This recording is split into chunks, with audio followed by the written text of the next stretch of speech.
Hello, I'm the Nostalgia Critic. I remember it so you don't have to. There's some people that just keep making appearances here at Nostalgia Central. People like Shaquille O'Neal, Pee Wee Herman, Abe Vigoda, and of course the Austrian beef sandwich himself, Arnold Schwarzenegger. What is it about him anyway? He's so goofy and yet so likable. Such a bad actor and yet so entertaining. You can't stop watching him no matter how hard you try. Well, if there's any movie that can make the Arnold formula seem old and stale, apart from all his other ones, it's Last Action Hero.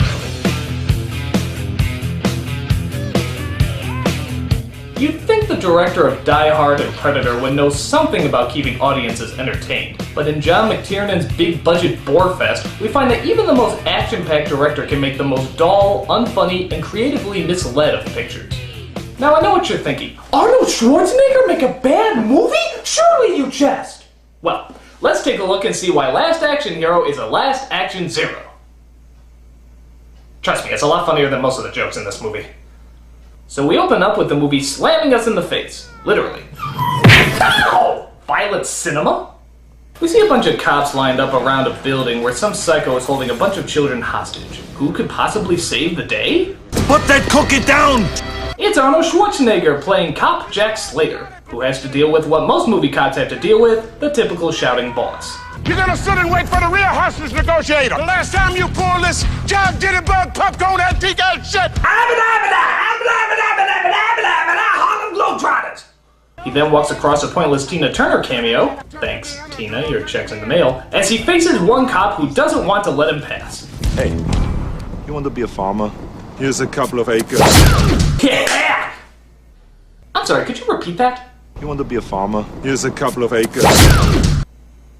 What does that mean? I mean, Arnold's lines are corny, but they usually make sense. Is it because acre sounds like aches? Is it because he kicked him so far it's like the distance of an acre?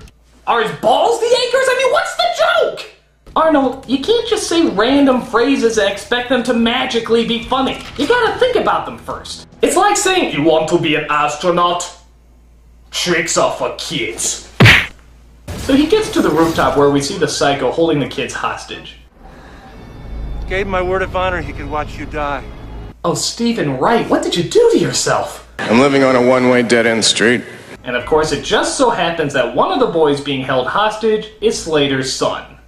Now lose the gun. All right, I'm unarmed, so let the boy go. Let the boy go. You know, he has a name. Being his father, I thought you might be privy to that information. But it turns out the movie is, well, just that, a movie. Focus! Nick! Being watched by a whiny little protagonist named Danny. Danny is friends with the projectionist at a movie theater played by Robert Prosky. The new Jack Slater opens this weekend at the Odyssey. So being such a good friend, Prosky offers him an advanced screening of the next Jack Slater movie, as long as he finally starts going back to school, which he's been skipping out on quite often. There they show films of a lesser caliber, like Hamlet with Laurence Olivier, the hack.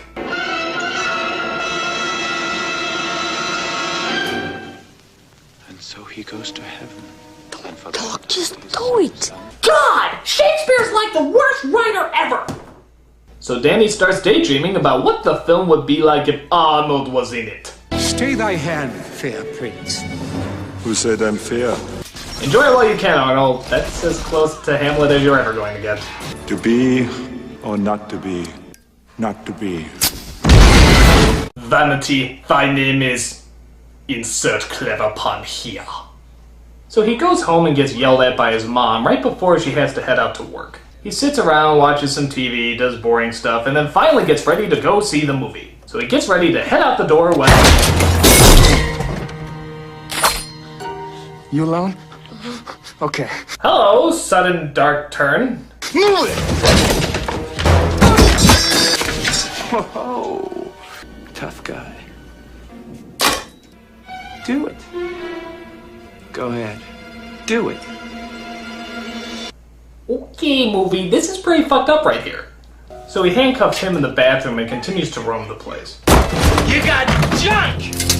No jewelry, no VCR. Maybe I should try robbing rich people. Go fishing, Vigo.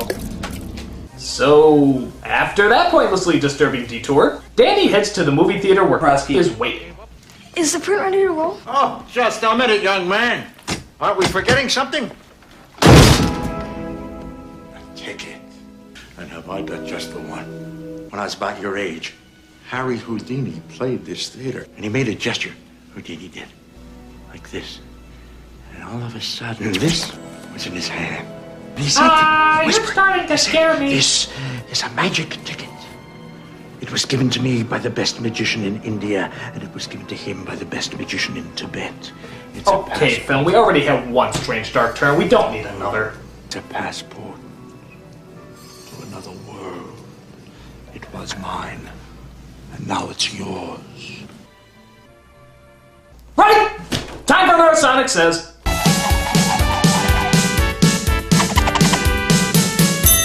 Hey kids, strangers may offer you all sorts of things to get you to come with them, like movies, magical tickets, and a lot of other horse shit.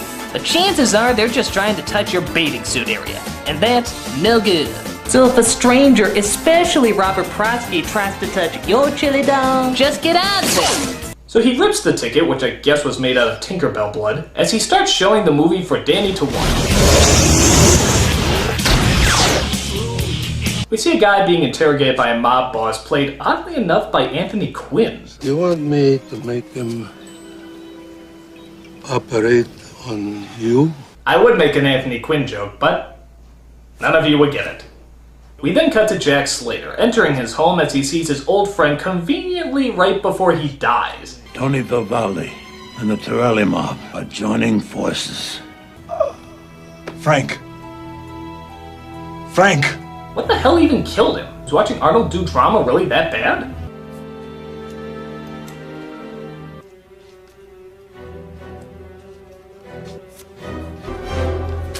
It's a bomb! Of course! The bomb was wired to the card somehow! 2 days to retirement. Did the saxophone just laugh at him? So the chase begins. Hired goons are sent to shoot up Slater when suddenly the magic ticket actually transports Danny into the movie. Whoa! Who the hell are you? I'm Danny Madigan. I'm a kid.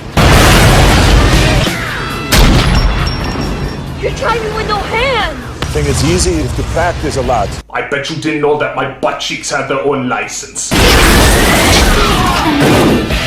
Hi, is that guy? Cone of phrase. Wait a minute. The bad puns, the voice, the hard rock. I'm in a horrible Schwarzenegger movie! Ah! So he plays chicken with this truck, which somehow explodes before hitting the building, as he crashes into... the Benny Hill Show? So the kid is taken back to the police station where he comes across Sharon Stone from Basic Instinct and Robert Patrick from Terminator 2. Jack! Did you see that? You know, movie, I'm not sure if you know this, but cameos have to make sense. Just because those two people were in movies doesn't mean it necessarily makes sense to have them in your movie. I mean, it's like having a cartoon cat running around all over the place. What? What the hell is that? Are you serious? Why is there a cartoon cat there? That doesn't make any sense! He's supposed to be back on duty. He was only suspended for a month. No, movie! No! There is no reason a cartoon cat should be there. And it's like saying Little Richard's in the movie. You a big time fan of Jack Slater films? I've enjoyed it. Jean-Claude Van Damme. I will never miss the premiere for Saga. Jim Belushi. I just want to be there when it happens. MC Hammer. Look, deal's done, right? Humphrey Bogart. He's looking at you, kid. Chevy Chase and Damon Wayans walking side by side. What is going on? Why are there so many pointless random cameos? Am I in the Twilight Zone? I mean, movie, just because you can have someone in your film doesn't mean you should. It's like having... No. If I mention that person's name, they might spontaneously jump out of somebody's anus. Let's just keep watching the movie and be done with it. So, I guess the joke behind some of these strange cameos is that every cop at the station is supposed to be delightfully mismatched. You know, like those buddy cop movies you see all the time. So one cop might be teamed up with a rabbi, a chubby slob will be teamed up with a neat freak, and yes, one cop gets hooked up with a cartoon cat. I'm getting a flea bath later. Join me? While the idea could be kind of clever, it still makes no sense. Why are all these mismatched cops in this buddy movie? I mean, you don't see Mel Gibson and Danny Glover teaming up with Chris Tucker and Jackie Chan. Yet. But the point still remains. Buddy movies just deal with one pair of buddies, not 5 or 6. No other movies work that way. No one likes a smart ass. So Slater gets called in to be yelled at by the chief as the kid keeps pointing out all the cliches pretty much before the audience can. I'm willing to bet that everyone has a 555 number. There are no unattractive women here. I was just in a real police station, and this is much nicer. Kid, leave the plot holes to me, okay? It's my job. So he goes into a Blockbuster video store trying to prove that there's an actor called Arnold Schwarzenegger and that he's made dozens of hit films. What he finds, I have to admit, is kind of funny. No, it isn't possible. Yeah, I'll be back. A little after the vista, baby, for you, and I just want to go the distance. Yeah. I mean, where are the ordinary, everyday women? They don't exist because this is a movie. No, this is California. And one day I will govern it. La, la, la, la, la, la. So we get some scenes of them talking, then some more scenes of them talking, and then some more scenes of them talking. The entire case. You just revolutionized the entire You know, guys, speaking isn't exactly Schwarzenegger's strong point. Can't you give him a gun or a bomb or even a free suit? I don't care, just give him something! Finally, they're going to visit the bad guy and his deadly assassin. Make no mistake, they are exceptionally well trained.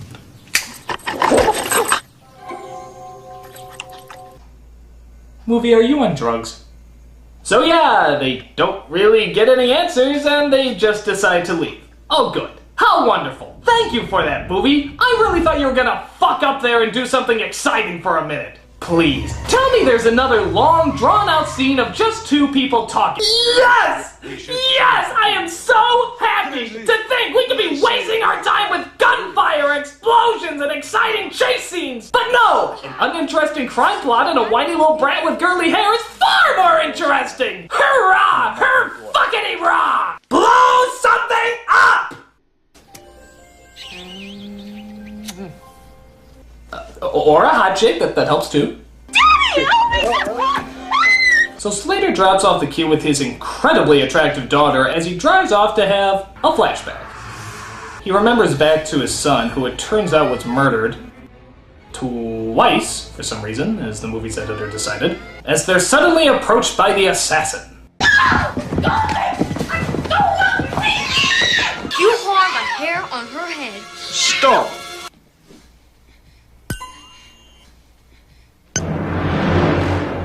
Wow, that'd be really threatening in 5th grade. Oh, for God's sake, stop screaming and do something! Okay.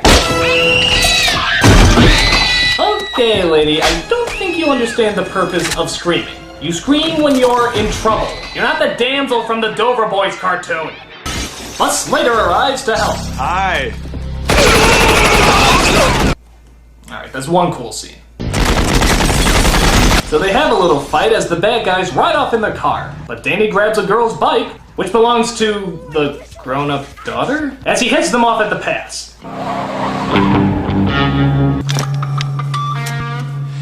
Chicken it is. Kid, what the hell is wrong with you? You're on a girl's bike, they're in a fucking car! Do the math! This is gonna work. It's a movie. I'm a good guy. This has got to work. Oh shit! I'm a comedy sidekick. And a rather unfunny one that we'd like to see get pulverized.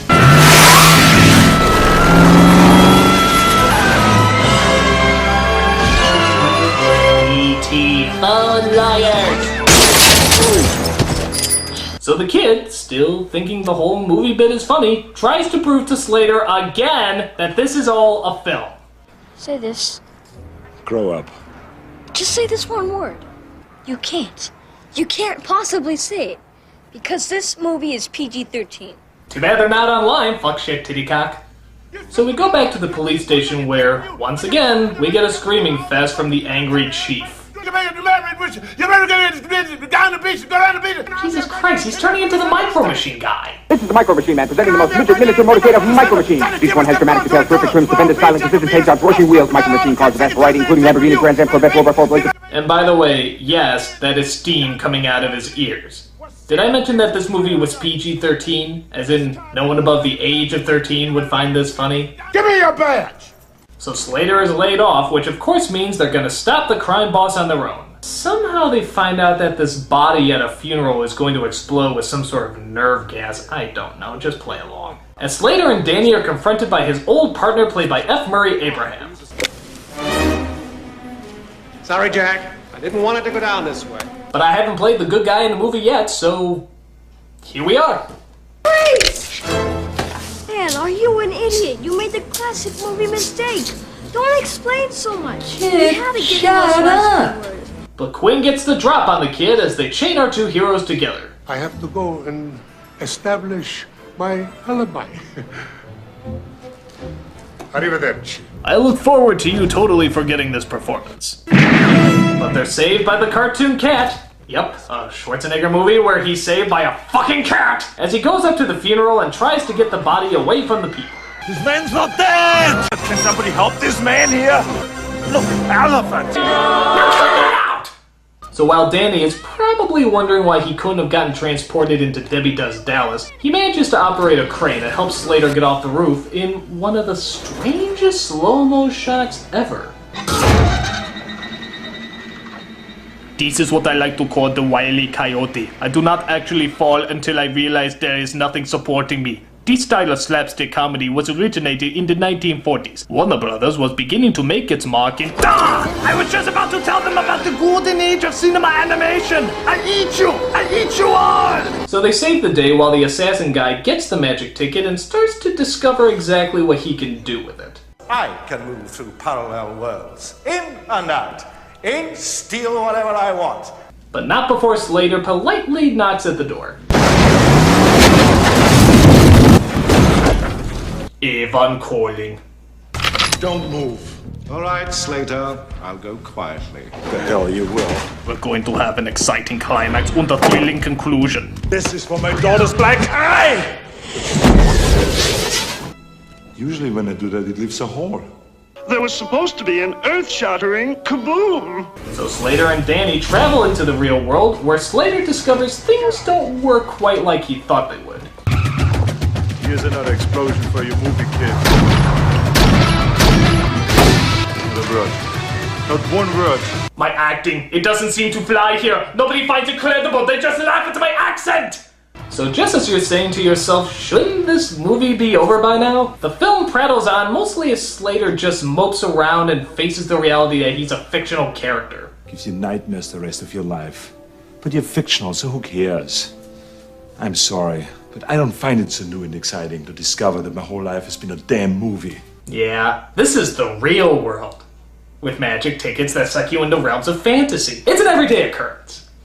So through a long series of boring events, they finally realize that the assassin is going to attack at Arnold Schwarzenegger's premiere of the new Jack Slater movie. Benedict is gonna kill Schwarzenegger. Schwarzenegger? Who's Slater? Bingo. Bingo! Except... no! That makes no sense! But screw it, let's just get to the climax of this sucker. So the assassin goes and brings back that Stephen Wright guy as he plans to use him to kill Schwarzenegger the actor. Rip, come here. What brings you here tonight? I just wanted to tell people that they can save a lot of money by switching to Geico. Even a caveman can do it. By the way, this is where we get a lot of those weak cameos I mentioned before. They walk in front of the camera and then wonder what they did to deserve such piss-poor treatment. Well, we all know what Van Damme did, but I digress. So he tries to kill Arnold and fails, but he kidnaps the kid and takes him to the rooftop. Gee, for the real world being nothing like a movie we've just seen, this is in fact looking a lot like a movie we've just seen. It's now between you and me. So let the boy go. Now we've played this number before, haven't we, Jack? You're just angry because I have 12 more teeth than the average human being.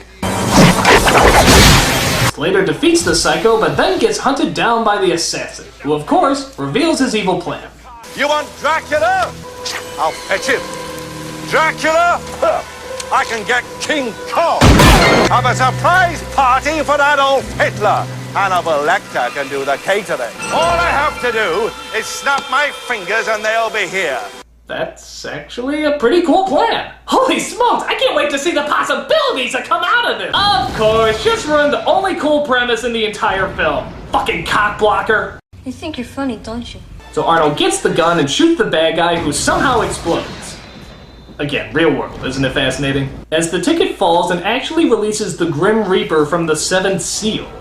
Because, yeah, everyone who sees Last Action Hero is gonna know what the hell the Seventh Seal is. As Danny tries to take an injured Slater and get him back into the movie. Why? Because in the film world, his injury would only be considered a flesh wound, and apparently not kill him. So Death, played oddly enough by Ian McKellen, gives Danny some helpful advice. If I were you, I might be looking for the other half of the ticket. One ticket to rule them all, one ticket to fight. Oh, forget it. So he finds the ticket and gets him back into the movie, where the doctors fix him up so he can go back to duty. The kid has had an amazing adventure. He reunites with the Prosky character. And they all live happily ever after. There is just one tiny detail that they overlooked. The fucking Grim Reaper is on the loose! I mean, we never saw him go back into the movie, and we even saw him kill a few people in the real world. Isn't this, I don't know, a big fucking deal? Maybe it was meant to be saved for the sequel, Last Action Hero 2, Death Takes a Holiday. But luckily we never saw it, because this film tanked at the box office. And why should it? It's dull. I mean, it is so boring. Granted, some of the ideas have promise, and there are one or two jokes that work, but mostly it's a very clumsy, boring action film. My advice, I'd rather listen to that Put That Cookie Down remix a million times before ever watching this movie again. Put that cookie down,